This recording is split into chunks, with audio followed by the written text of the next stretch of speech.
Halo, Assalamualaikum warahmatullahi wabarakatuh. Nama saya Nadia Salsabila dari Administrasi Publik D 2016. Di sini saya ingin mengisi atau sharing-sharing untuk teman-teman semua, yaitu Bidikarya 1 yang membahas, ini ada 3 topik pembahasan yang ingin saya jelaskan atau sharing kepada teman-teman semua. Yang pertama itu mengenai bagaimana sih kita untuk mencari suatu ide penelitian. Yang kedua itu mengenai bagaimana sih cara membuat atau menulis abstrak dari suatu penelitian. Dan yang ketiga, kita membuat suatu abstrak dari suatu penelitian tersebut. Seperti itu.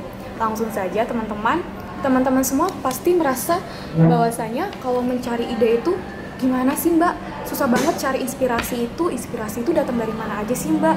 Terus gimana sih caranya supaya kita itu bisa dapat ide-ide yang ide itu kreatif, inovatif, dan bisa dimanfaatkan dan bisa bermanfaat. Kadang kita merasa kesulitan. Tentunya menurut artikel yang Mbak baca, berdasarkan teori dari Cult itu sendiri, bahwasanya a way to increase inspiring in research. Kalau misalnya penelitian itu memang paling sulit, itu langkah pertamanya adalah membuat ide.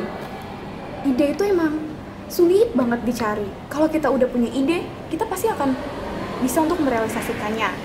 Kalau kita punya niat atau langkah-langkah tertentu atau strategi tertentu untuk membuat suatu penelitian itu menjadi suatu karya yang bermanfaat.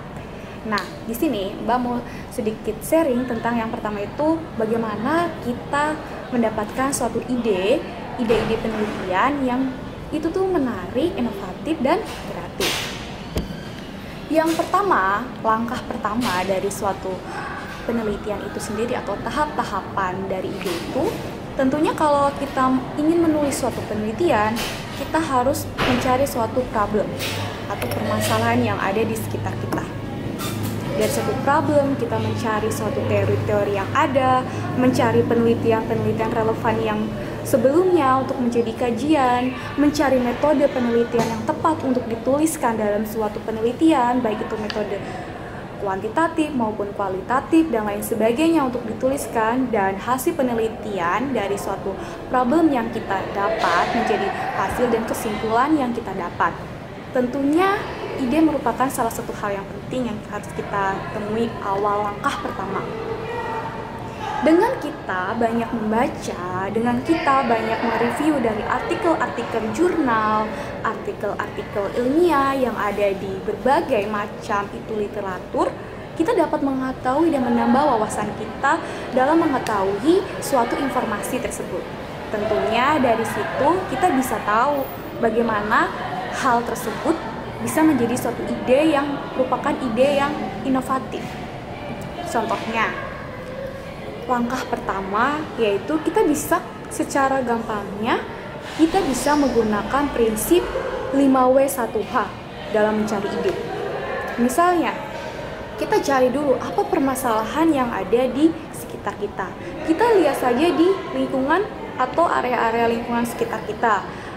Misalkan, setelah kita tahu apa permasalahannya dan bagaimana, kita bisa menggunakan prinsip 5W1H ini menjadi salah satu acuan dalam mencari suatu ide. Setelah kita mencari atau menggunakan langkah pertama yaitu menggunakan prinsip 5W1H, kita bisa menggunakan dengan cara kita datang ke perpustakaan untuk mencari literatur atau tambahan wawasan, membuka atau membaca artikel-artikel jurnal. Artikel jurnal ini menjadi salah satu hal yang menurut saya banyak menambah suatu inovasi lainnya di situ. Kita bisa membaca dari berbagai penelitian sebelumnya. Kita mengetahui bagaimana mereka melakukan penelitian tersebut. Apakah, misalkan contohnya seperti ini. Ada salah satu penelitian di internasional atau bukan di Indonesia contohnya ya, di luar negeri, dan kita baca artikel tersebut bahwasanya apakah inovasi ini layak diimplementasikan di Indonesia atau tidak, kan kita bisa membandingkan bagaimana hasil dari artikel atau jurnal ilmiah tersebut, dan kita bisa menggunakan kajian artikel ilmiah tersebut menjadi salah satu penelitian relevan dalam membuat suatu penelitian. Dengan banyak membaca artikel jurnal baik jurnal internasional, kita dapat menggali kemampuan kita berpikir dalam mencari suatu ide. Tentunya, dalam mencari suatu artikel jurnal ilmiah tersebut, sikap kita yaitu pertama, kita harus mengkritisi. Kita harus tahu apa yang ditulis dari suatu hasil penelitian artikel jurnal tersebut. Setelah itu, kita juga bisa melihat langsung dari saran-saran artikel jurnal tersebut. Ketika kita melihat artikel-artikel tersebut dari saran-saran yang direkomendasikan oleh si penulis, kita bisa menambah dan membawa kita dalam mewujudkan suatu ide-ide penelitian itu sendiri. Dengan membiasakan diri kita untuk rajin membaca buku, seperti buku-buku seperti ini, kita dapat membuat suatu intisari-intisari yang ada di buku tersebut, dan intisari tersebut kan bisa menjadikan suatu informasi bagi kita sendiri dan menjadikan itu menjadi suatu ide. Dan ketika kita banyak membaca, maka kita akan menambah wawasan yang kita miliki, dan informasi yang kita dapat pun semakin banyak, dan kita semakin mengkritisi bahwasanya apakah itu suatu permasalahan ataukah itu sebagai suatu problem yang ada di suatu lingkungan sekitar. Dan di situ peran kita sebagai peneliti adalah mencari solusi alternatif dalam menyelesaikan suatu problematika atau permasalahan yang ada. Seperti itu. Contohnya, seperti dapat kita ketahui, menurut teori dari penelitian ini merupakan salah satu contoh diagram alir penelitian dan rasionalitasnya yang dimodifikasi dari Ranjit Kumar. Dan ini terdapat beberapa step atau langkah-langkahnya. Pertama, kita dapat mengetahui dalam mencari suatu ide itu kita identifikasi topik besarnya tersebut sendiri. Identifikasi dulu suatu permasalahan, kita buat apa saja suatu problem tersebut, kita buat per poin-poin, identifikasikan, dan lalu yang kedua yaitu iris jadi topik-topik kecil. Dari suatu identifikasi yang secara besar kita kerucutkan menjadi kecil, dan kita pilih suatu topik tersebut yang paling kecil. Dan yang kedua, kita melakukan dari beberapa topik-topik yang kecil tersebut, kita pilih salah satu saja mana yang mau akan kita kembangkan menjadi suatu tulisan atau penelitian. Dan dari situ yang ketiga yaitu munculkan pertanyaan. Bagaimana dan seperti apa? Tulis poin-poin pertanyaan setelah kita mendapatkan satu topik dari suatu problem atau permasalahan tersebut. Lalu step yang selanjutnya yaitu formulasikan tujuan. Nah, kita tentukan tujuan apa atau tujuan yang kita inginkan dalam suatu penelitian tersebut. Setelah itu, kita yakinkan bagaimana penelitian itu dapat menjadi suatu karya yang bermanfaat. Dan yang terakhir yaitu kita cek ulang, apakah ide yang kita buat apakah ide yang kita berikan, apakah itu sudah ada sebelumnya meneliti atau belum. Kita cek, kita browsing, kita cek ulang apa yang mau kita tulis tersebut. Jikalau misalkan ada yang sama, berarti kita ulang lagi, dan kalau misalkan belum ada sama sekali, berarti kita mulai menulis seperti itu. Kita cek keorisinalitasan dari suatu ide. Jangan sampai kita melakukan suatu plagiarism, karena itu sangat tidak dianjurkan atau tidak dibolehkan. Sehingga ketika kita sudah mempunyai suatu ide atau ide-ide kreatif tersebut, kita harus cek dulu apakah sudah ada sebelumnya ataukah belum gitu. Dengan banyak searching, kalian juga dapat membuka wawasan atau menambah informasi-informasi tertentu. Kalian setiap hari membuka YouTube, bukan membawa gadget seperti HP. Tentunya dengan kalian sering membaca artikel, membaca berita, dan peka terhadap situasi lingkungan tersebut, tanpa kalian sadari ide-ide tersebut akan muncul. Ketika kalian sudah mendapatkan suatu ide, jangan lupa langsung ditulis poinnya saja dulu. Karena kalau kita nggak langsung nulis, kita bakal lupa besoknya. Kemarin dapat ide apa ya? Kemarin tuh dapat pesan, kemarin tiba-tiba dapat inspirasi ini, terus kita nggak nulis dulu kan, nggak nulis di note kalian. Pasti akan lupa besoknya. Jadi utamakan kalau kita udah searching, browsing, kita tulis intisarinya poin per poin, lalu kita tulis dan kita kembangkan. Nah, dalam menulis suatu ide tersebut, kita sebaiknya tulis dulu aja semua. Setelah kita tulis semua, jangan dulu ada yang direvisi. Karena kadang seperti ini. Kadang ketika kita menulis suatu penelitian, kita menulis lalu kita, wah ini sepertinya tidak sinkron dengan ini, kita hapus, kita tulis lagi, wah sepertinya ada suatu kesalahan, kita hapus lagi. Nah, kapan itu akan selesai? Jadi tulis dulu sebisa kalian, semampu kalian, ide-ide kalian tersebut, lalu kembangkan dan baru revisi ulang kalau kalian udah selesai gitu. Itu bisa. Jadi biar mempercepat juga kalian membuat suatu tulisan gitu. Tapi nanti akhirnya baru dicek ulang apakah ini sudah benar atau tidak. Jadi jangan tiba-tiba kalian nulis hapus, itu akan menghambat semuanya tentunya. Nah, dalam suatu ide kalian punya ide itu bebas. Kalian tuh bebas berkreativitas lah. Berkreativitas memunculkan suatu ide-ide kreatif. Bebas. Jangan biarkan kalian punya ide lalu kalian kayak sepertinya ide ini kurang ini deh, kan kalian belum mencoba untuk mengeksekusikannya. Jadi jangan menyerah dulu sebelum kalian melakukan suatu atau mengembangkan suatu ide tersebut. Jadi coba dulu, kerjakan dan selesaikan dulu gitu ya.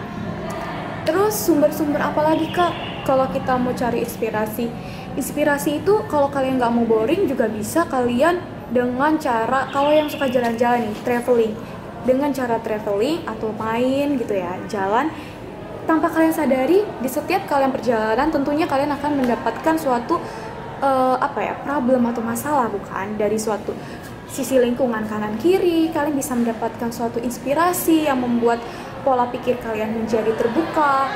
Lalu dengan cara kalian diskusi dengan teman-teman sebaya kalian di suatu organisasi, misalnya kalian punya suatu ide, kalian diskusikan seperti apa, itu bisa menjadi suatu hal yang menurut saya efektif juga digunakan ketika kita berdiskusi, sering diskusi. Dan apalagi kalau kita punya fokus grup diskusi sendiri dalam bidang suatu penelitian, misalkan kita mau bikin forum-forum tentang diskusi membahas tentang suatu penelitian, itu kan kita bisa mengembangkan suatu ide-ide dan memunculkan suatu apa yang aspirasi kita, pengen seperti apa.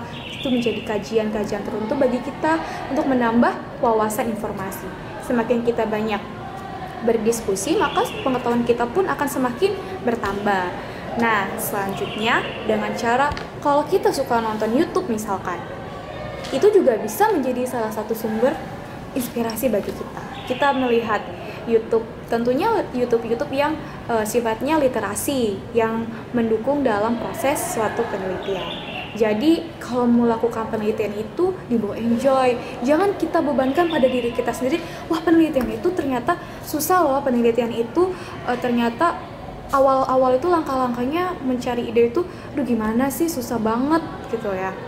Jangan, kita harus hilangkan pikiran-pikiran seperti itu dan kita harus percaya pada diri kita untuk kalau kita itu mampu dan bisa. Tentunya kalau mencari ide juga kita harus bisa nih melawan rasa malas di diri kita supaya kita bisa mengembangkan apa yang ada di diri kita. Jadi kalau kita mau bisa, berarti kita harus berusaha seperti itu. Nah, selanjutnya ke pembahasan kedua. Kita mau bahas tentang bagaimana cara menulis abstrak dalam suatu penelitian. Tentunya kalau kita mau, seperti contohnya kalau kita mau ikut lomba, pasti kan ada tuh kirim abstrak dulu, terus baru ke full papernya, terus baru lanjut kayak ada tahap-tahapan tertentu. Kalau abstrak yang lolos, berarti kita kan nggak bisa ngikutin jejak selanjutnya kan ke full paper. Nah, ini ada tipsnya kalau kita mau nulis abstrak itu seperti apa. Tentunya dalam menulis abstrak, teman-teman udah pada tahu belum abstrak itu apa? Nah, sekarang kita jelasin bersama-sama. Abstrak itu suatu ikhtisar yang di dalamnya terdapat suatu permasalahan, tujuan, metode, dan hasil penelitian secara ringkas, tepat. Nah, di situ kalian tulis abstraknya secara ringkas, padat, dan jelas. Pokoknya jangan terlalu banyak. Karena di dalam satu abstrak tertentu pasti ada batas maksimalnya. Berapa sih, Kak? Ada yang 100 sampai 150 atau bahkan 250 suku kata abstrak. Jadi jangan terlalu banyak membuat abstrak. Kayak misalkan contohnya kita membuat abstrak nih. Kita tulis judul dari penelitiannya itu apa, terus namanya, terus abstrak.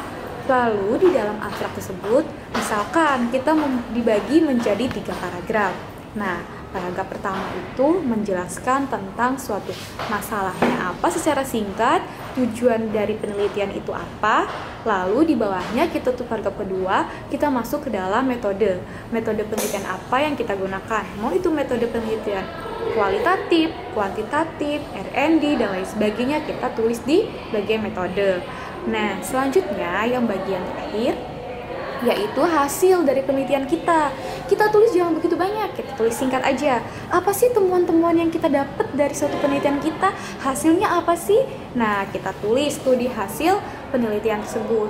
Dan terakhir itu ada namanya kata kunci.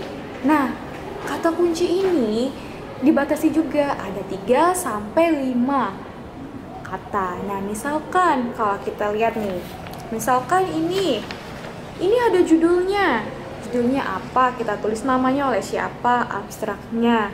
Dan pertama itu misalnya kita tulis bagaimana permasalahannya secara singkat, yang kedua tujuannya gimana, terus metode penelitiannya gimana, dan hasil penelitiannya serta keywordnya atau kata kuncinya. Tentunya dalam menulis abstrak, apabila kalian menemui kata-kata asing, kalian harus tulis miring. Nah, misalkan kalian menemukan di dalam tulisan abstrak kalian menemukan kata-kata bahasa Inggris. Misalkan bahasa Inggrisnya open government. Nah, karena itu bahasa asing, maka kalian tulis miring dalam suatu abstrak tersebut. Seperti itu. Nah, untuk abstrak itu sebenarnya kan ada abstrak bahasa Indonesia dan bahasa Inggris. Nah, kalian bisa pisahkan untuk abstrak bahasa Indonesia 1 lembar dan abstrak bahasa Inggris 1 lembar. Untuk abstrak itu sendiri tentunya terdapat salah satu ketentuannya. Ketentuannya apa lagi nih, Kak? Ketentuannya seperti spasinya. Spasinya juga kita harus tahu bahwa spasinya itu 1,0. Jadi nggak terlalu besar-besar banget, karena abstrak itu kan kalau kita lihat singkat, padat, dan jelas, tentunya nggak terlalu banyak. Nah, itu kan dari hasil atau dari penelitian kalian, nggak mungkin kalian harus nulis berapa lembar. Nah, kalau kalian nulisnya berlembar-lembar sampai 10 lembar, itu abstrak. Sama aja itu kayak nulis artikel dong. Nah, makanya nulis abstrak itu harus jelas juga dari ketentuan tadi. Yang pertama, abstrak itu unsur-unsurnya di dalam itu kayak ada masalahnya, tujuannya, metodenya, hasilnya, keywordnya, itu apa. Kalau 5 ini udah dipenuhi, baru kita masuk ke maksimal, batas maksimalnya sekitar 250 kata atau 150 kata boleh, atau spasi-spasinya itu 1,0. Jadi jangan terlalu banyak. Seperti itu. Tentunya semua orang pasti udah pernah mengalami bukan menulis suatu abstrak. Nah, nulis suatu abstrak juga jangan terlalu bertele-tele seperti menjelaskan secara banyak. Itu nggak usah. Jadi kalian tulis secara yang paling urgent aja, yang paling penting, tapi sesuai dengan ketentuan-ketentuan atau unsur-unsur yang tadi sebelumnya dijelaskan, memuat apa saja, seperti itu.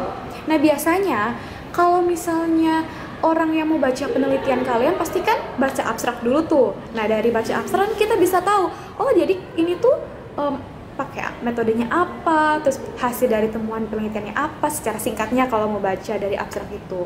Nah, seperti itu.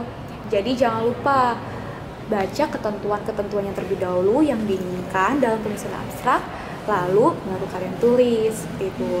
Karena setiap kalau misalnya kita ikut event lomba, pasti kan ada ketentuan atau panduan-panduan tertentu, terutama dalam penulisan abstrak.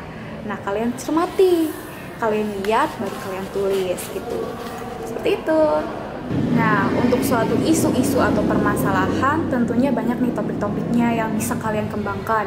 Misalkan, topik tentang pendidikan, kalian bisa eksplor tuh bagaimana, terus ekonomi, terus politik, sosial, teknologi, ekonomi kreatif juga ada kan, dan lain sebagainya tuh banyak sekali. Nah, untuk lebih lanjutnya, kita akan diskusikan mengenai isu-isu permasalahan apa saja yang selanjutnya yang akan kita bahas. Dan tadi kan udah dijelasin nih materi-materinya, bagaimana sih cara mencari suatu ide, terus bagaimana sih cara membuat abstrak. Nah, nanti kita lebih lanjut dalam diskusi Bidik Karya 1 kali ini. Nanti ada yang mau ditanyakan, silakan tanyakan bagaimana cara mengembangkan suatu ide penelitian itu dari suatu isu-isu permasalahan tadi. Kan ada banyak. Nah, untuk lebih lanjutnya akan kita bahas atau kita diskusikan di grup WhatsApp diskusi Bidik Karya 1. Terima kasih, semoga yang dipaparkan dapat bermanfaat bagi kita semua. See you, selamat berkarya.